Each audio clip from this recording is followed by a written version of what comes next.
Donc la prise de parole de Volodymyr Zelensky, il y a beaucoup de déclarations ce soir qui montrent que Volodymyr Zelensky hausse la voix, il hausse le ton à l'égard de Poutine et de Trump aussi, puisqu'il dit son refus d'un certain nombre de choses qui pourraient arriver en Alaska. D'abord, ce constat, et plus que ce constat, cette volonté de ne rien lâcher. Regardez la déclaration sur le Donbass qui contredit un certain nombre d'informations de presse, notamment anglo-saxonnes, qui disaient il va peut-être lâcher du lest, essayer de faire des concessions territoriales. Nous ne nous retirerons pas du Donbass. On est à 3 jours de la rencontre Trump-Poutine. Il y a une volonté, Christian Proutot, vous qui soutenez toujours beaucoup ces positions, de ne rien lâcher avant la réunion. Oui, je pense que c'est à la fois... Parce que quand vous négociez, il faut être en position... Il ne faut pas être en position de faiblesse. Donc il faut tenir sur le terrain, et c'est pour ça d'ailleurs que Poutine a demandé à son armée de taper fort, parce qu'ils veulent être en position de force et dire, ben voilà, on tient la région, donc on ne se pose même pas la question de la quitter puisqu'on y est. On vit ce moment effectivement où chacun des deux camps, d'ailleurs on va voir les images évidemment de la déclaration du président Zelensky, et ce qui se passe dans la région de Pokrovsk où les Russes sont en train de gagner un peu de terrain. Chacun joue, même les dernières heures sont décisives. Oui, d'autant plus que là, on voit qui va gagner la bataille du temps. Côté russe, c'est au moment où vont s'engager des négociations que les Russes commencent à gagner avec une tactique qu'ils avaient à peine commencé à éprouver ces derniers mois, où ils ont réussi non pas à percer le front, mais à s'infiltrer parfois à plus de 10 km derrière les lignes ukrainiennes. Ça, les Ukrainiens ne l'avaient pas vu venir, notamment des opérations, par exemple, vous avez des paires de Russes en poncho sur des motos, en poncho pour ne pas se faire détecter par les signatures thermiques des drones, qui ensuite vont harceler les défenses ukrainiennes, les deuxième et les troisième lignes qui sont désemparées et désorganisées. Mais cette tactique, si les Ukrainiens arrivent à y faire face et arrivent à trouver la parade, comme ils l'ont déjà fait par le passé, eh bien là, les Russes devront à nouveau mettre beaucoup plus de temps et de moyens pour prendre chaque kilomètre carré. Alors cette histoire de poncho doit passionner Cyril Gépter, qui est un grand connaisseur des services secrets russes et d'ailleurs ukrainiens. Ce qui se passe là, c'est une opération des Russes, réussie en l'occurrence, oui, très liée aux services secrets. Alors, je pense sur certaines choses. Alors déjà, l'infiltration... je me demande si c'est pas du Spetsnaz, du GRU ou quelque chose, ou bien une unité de reconnaissance. Mais vous savez que cela me rappelle quelque chose. Il y a quelques mois, vous aviez une information qui était sortie. Les Russes avaient décidé que les VDV, les forces aéroportées, en gros, ils détacheraient des membres auprès des différentes unités pour un peu leur faire un rétexte. Comment agir. Je me demande si ce n'est pas lié à ça. Mais vous avez aussi eu, ça c'est Marianne Côté-Neuf qui en parlait tout à l'heure sur votre antenne, justement. Elle disait que pour une ville, alors je prononce Dobrosila.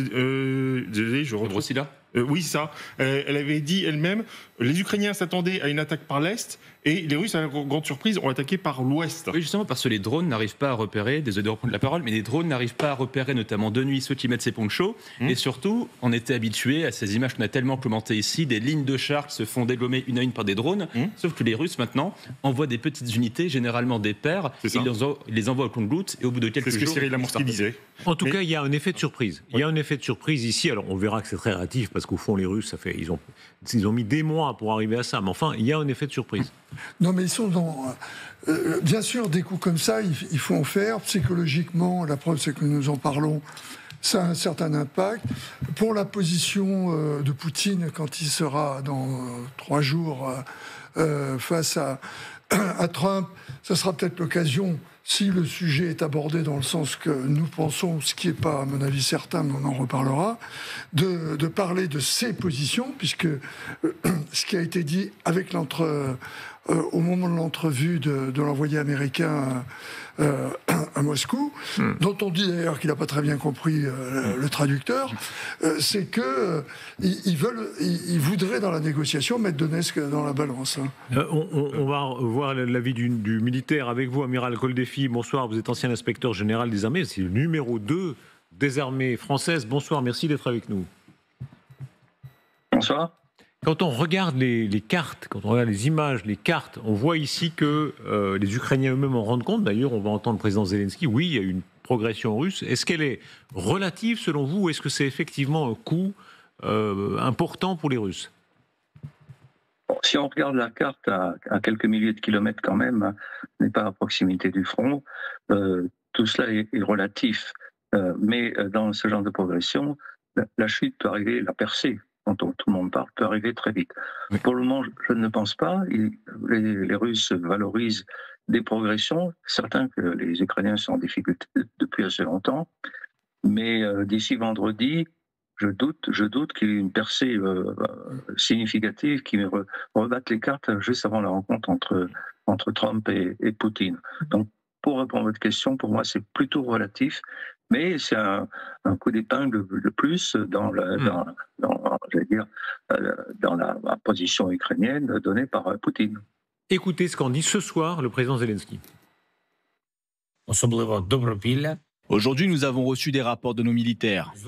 Sur le front, notamment à Dobropilya et dans la direction de Pokrovsk, des mesures ont été prises pour remédier à la situation. Et je suis reconnaissant à chaque unité, à chacun de nos soldats qui s'emploient actuellement à détruire les occupants.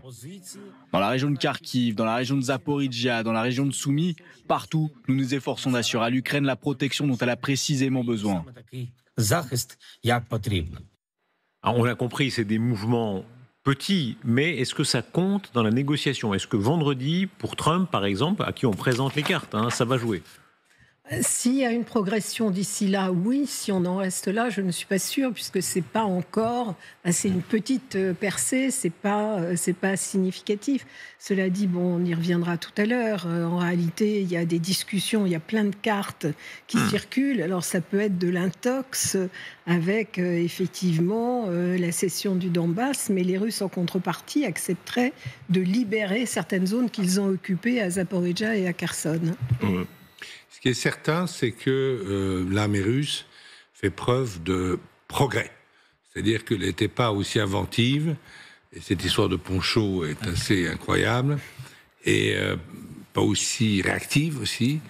Et là, elle est devenue, il faut le reconnaître, assez bonne.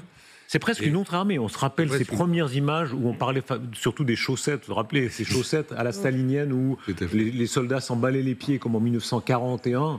On est très loin de ça. On est très loin de ça. Et en fait, c'était toute l'histoire de la Russie, si vous voulez. Ils mettent très longtemps à se mettre en route. Et une fois qu'ils sont en route, j'ai lu un site qui est plutôt proche de l'armée ukrainienne et qui disait que la situation quand même était chaotique.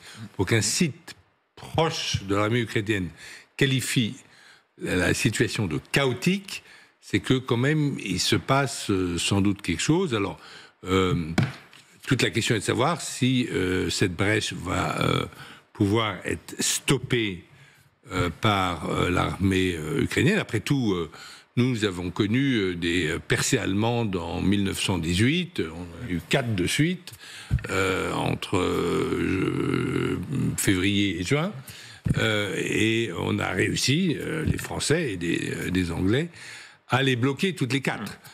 Mais c'est effectivement, c'est un signe qui n'est pas très rassérénant pour les Ukrainiens.